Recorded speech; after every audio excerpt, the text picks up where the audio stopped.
Since we're producing and writing and arranging a lot on the road these days, or let's say we're sitting at a computer and we're not in a studio with real instruments, or we have a home recording studio, or we wanna play instruments that we cannot play in reality. So therefore we use a lot of virtual instruments and MIDI information, MIDI data. And to work with this, it would be a good idea to know some basics, and to get started with MIDI, I think it is a good idea to look at a DAW and how you can get your MIDI data into your DAW. So there's various ways to do so, and some I have already explained in other videos, so I just want to mention them real quick, and I'll leave a link in the description where you can find these videos in a list. At first I want to start with some really easy to use variations of how you can get MIDI data into your DAW, and you do not need to know a lot of things about your DAW or music in general, or music theory, or play an instrument to get started with these possibilities. So probably the easiest one would be to use MIDI information that already exists. So in Cubase you would go to your media bay, and if you do open your filter list up here and you tick MIDI files and MIDI loops, it will show you all the right data for our purpose. And then you just scroll, or you search for a certain MIDI file that you want to have, and that you can of course pre-listen, and if you found the right one, you just use it and drag it into your project. And then you're good to go. Of course, if you have it in your project, you can open it with the drum or piano editor and do some further changes if you want. You can find these files in the media bay, but also here in the right zone. So if you open it and you go to loops and samples, then of course you have all the information here, and then you can just browse it, and if you find something you want to use, you just drag it over into your project, and again you're good to go. If these work with the instrument you've selected,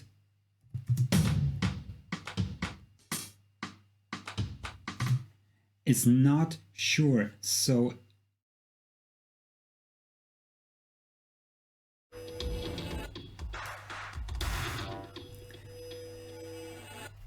what I mean is, if you open your right zone and click here, Cubase will automatically play this MIDI loop with the fitting sound. If you take this loop and drag it over onto one of your tracks here, where, for example, I already have a drum plugin, then it might not sound the same as over here. So if you want to have this sound, you gotta drag it somewhere else so that Cubase creates a new track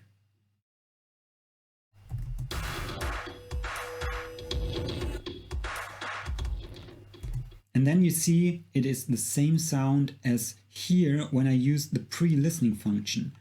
if I do drag this MIDI file over here to that drummer, it sounds completely different.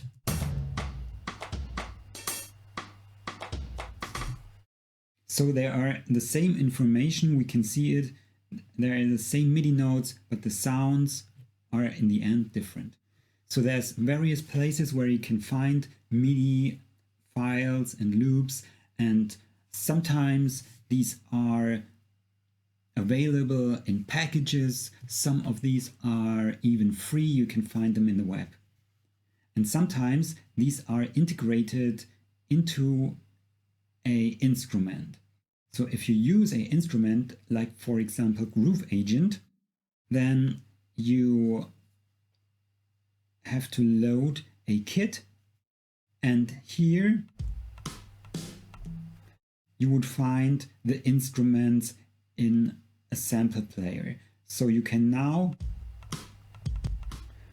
play the samples yourself and record it that way, or draw it into your DAW. But sometimes you can also use a pattern player, and then patterns are already there, so they exist in this instrument, and if you press some of these pattern buttons,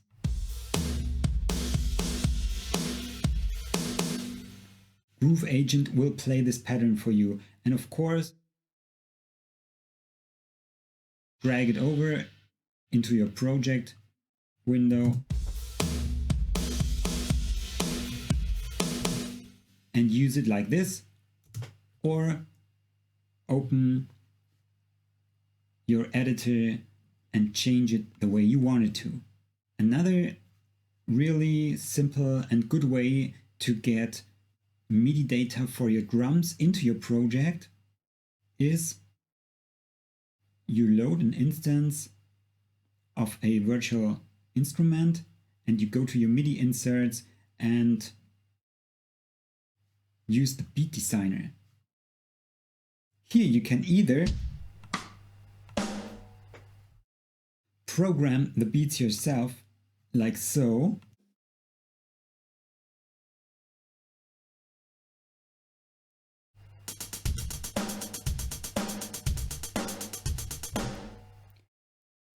and if you want to know how you can work with the beat designer really easy and create loops and beats, then check out the video that I made about beat designer.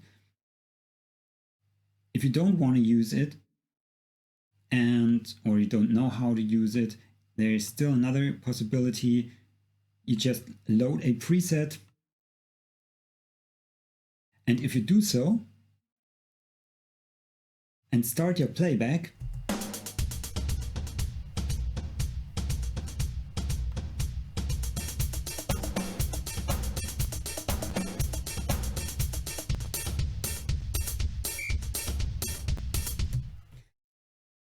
the beat designer will give you some examples of how these beats could work. And if you find one that you like, you just go here to your tiny piano, grab it and drag it over into your project window. And then again, you could use it the way you think it's fitting for your project. Another very obvious way would of course be you create an empty MIDI part, you double click it and use your pencil to draw in the information yourself. Sometimes this works pretty well, and sometimes things are easy and you do not need much more than this. But I think most of the time this is a very slow and not very musical approach. So what would be way better is to use your virtual or a real keyboard to play these parts.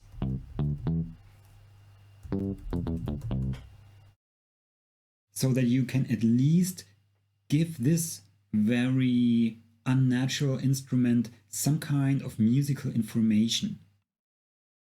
So if you have a hardware controller, some kind of pads or a MIDI keyboard plugged into your laptop, this is, I think, one of the best ways to get MIDI data into your DAW if you know some basic information about how to play a piano. Because if you do so, you will automatically get some timing and velocity data as well, which brings much more life to your virtual instrument. If you do not know how to play a piano or you're not very good at playing piano, then there is still some more possibilities that let you get the MIDI data into your DAW, even if the things you want to play are pretty complicated. So one thing where you even do not need a piano at all is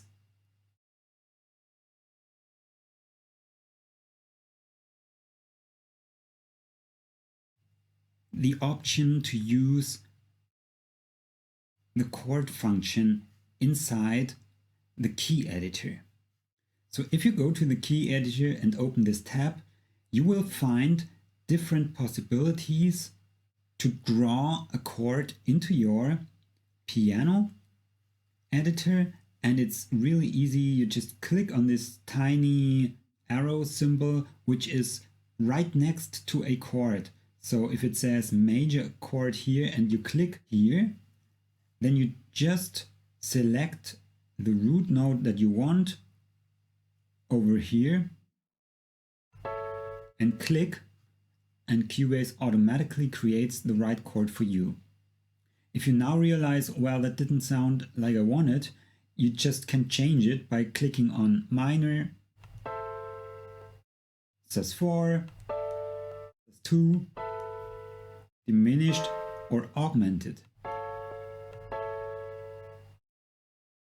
Or you use some of these extended 4-note chords.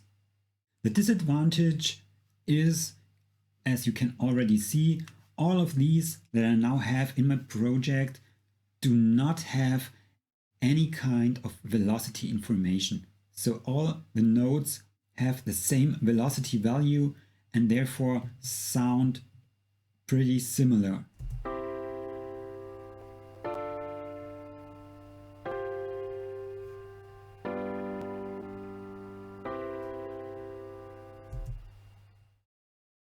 If you want to use the chord pads to get MIDI notes into your project, it is a really good and easy to use possibility as well. Therefore, you just open your chord pads, you put in the chords that you like and click it with your mouse. You can, of course,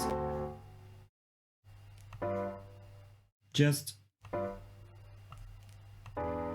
drag these into your project, or even better, if you have a MIDI keyboard,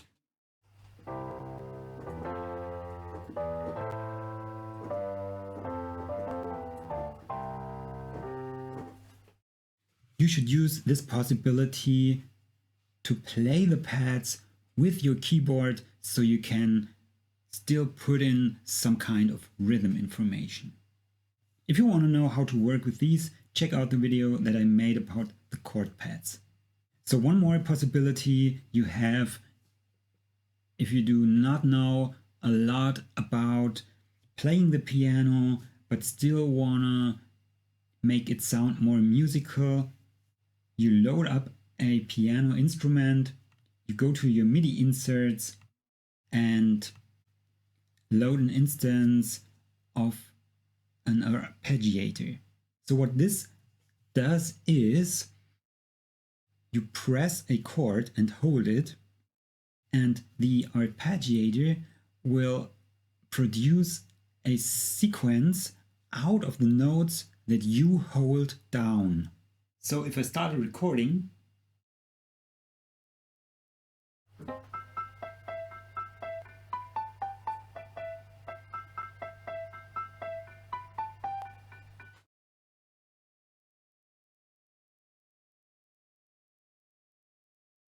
you can hear that the arpeggiator produced a nice line out of the one chord that I played.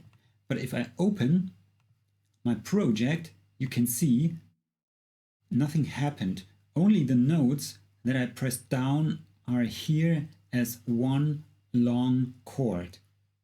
To get the information of your arpeggiator into your project, you have to go over here to your MIDI Inserts tab and click the Record Enable button for this arpeggiator.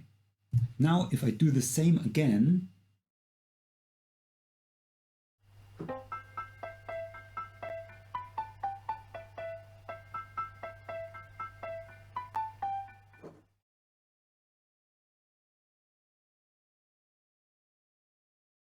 you can now see that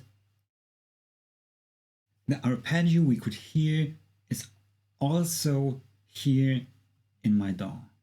So open the MIDI Inserts tab, click here, select an arpeggiator and produce an arpeggio by yourself or use one that already exists in the presets.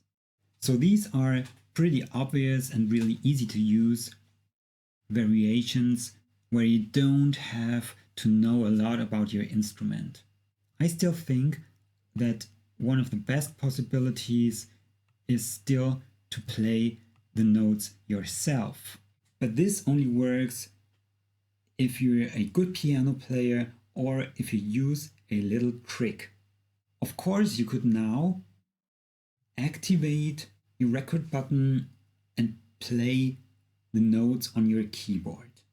If you're a piano player, this is the perfect solution, I think. But if you're not, or you're not that good at the piano, then sometimes there's a lot of pressure, or the song is too fast, or the chords are too complicated, and then you start recording again, and you delete, and afterwards you quantize everything because your timing was too bad, and that is not a very effective way of working.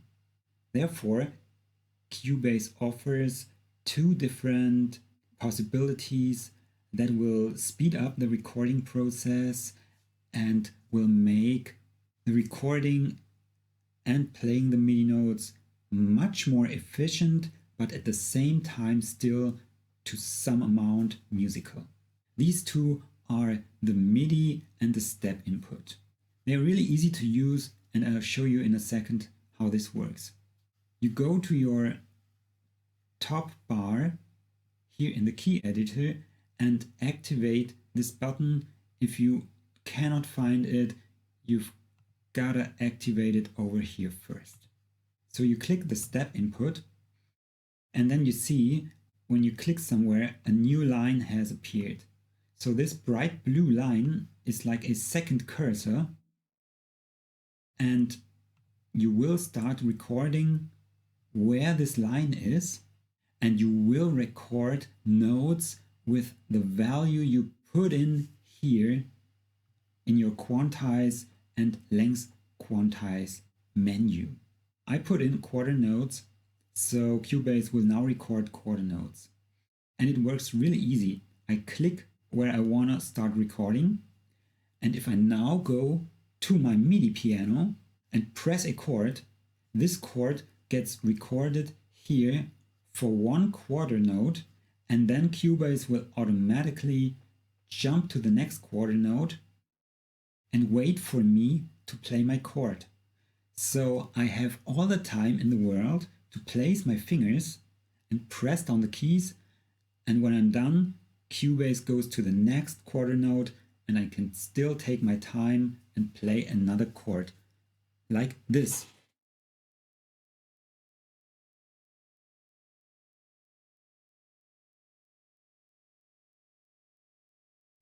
So I took my time, there was no pressure.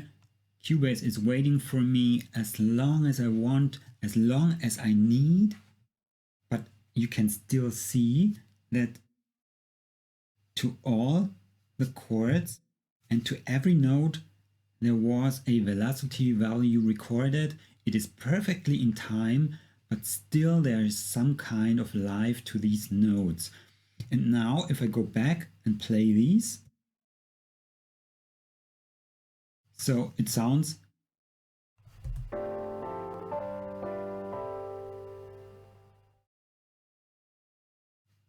like a really nice chord progression, and I don't have the pressure of playing in time or getting everything perfect for the first take because I'm not a good piano player.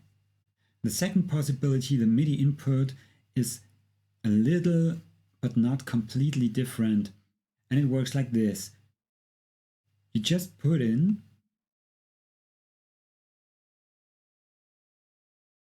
a number of notes with the correct quantized value that you want to have. You select your starting point, and now if you go to your piano and play notes that you want, Cubase will place these notes where you press down the key. And then if you release the key, automatically goes to the next, like this.